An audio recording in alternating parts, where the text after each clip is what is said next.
Welcome to the module Fashion Digital Design. This session is entitled Market Analysis. In 1993, Levitt gave us his insight of fashion business and fashion globalization that goes as follows. The most effective world competitors incorporate superior quality and reliability into their cost structures.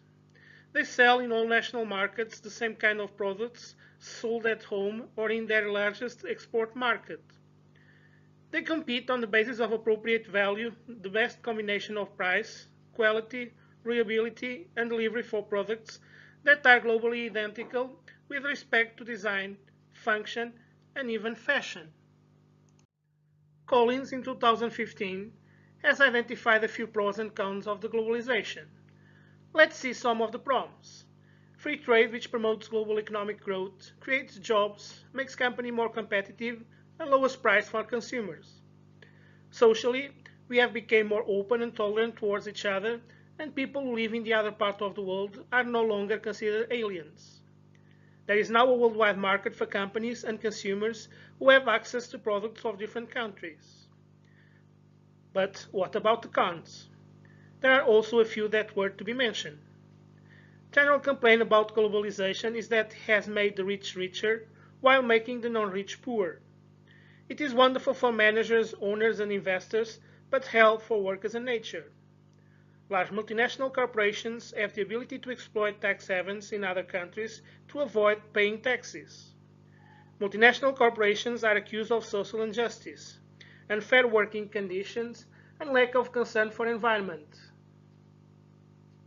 However, there are some factors that designers must consider when they are developing a collection. Particularly, they must have a global marketing strategy implemented into their business.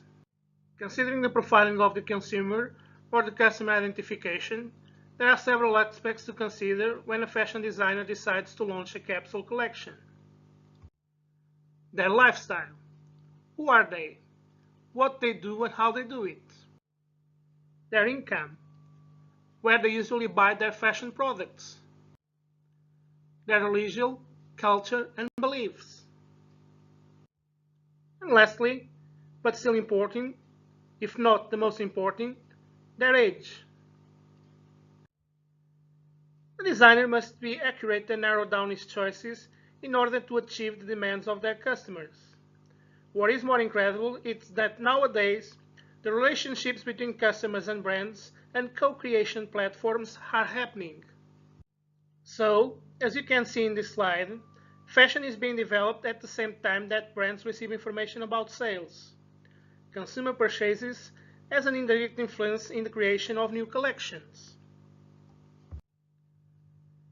Benchmarking is the process of comparing your own organization, operations, or processes against other organizations in your industry or in the broader marketplace.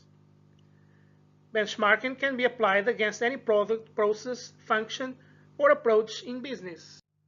The most common focal points for benchmarking initiatives include measure of time, quality, cost, effectiveness, and customer satisfaction. In this case, designers must analyze the companies that can be, in a certain way, inspiring for their own brand or collections. And it does not matter whether this company is or not a fashion company. Normally, the benchmarking analysis is done during the creation of the brand, but is something that designers should have in mind every day, as you can see in the slide. In the competitors analysis, the designer must analyze all the factors that are related, direct and indirectly, with the brand regarding differences and similarities, such as brand style, identity and promotion, collection style, market types and points of sale, product price range, sort of products, size charts, quality of the products, amongst other aspects, in order to understand and know the place of their products and brand in the market that is now more competitive than ever.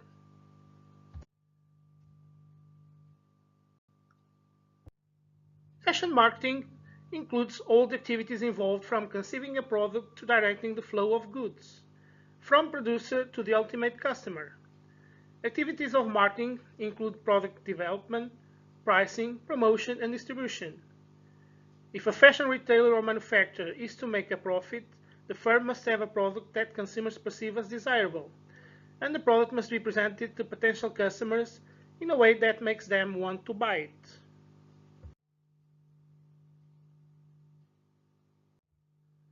And that concludes our lesson. I'm hoping that you enjoyed it. Thank you so much for your time and attention.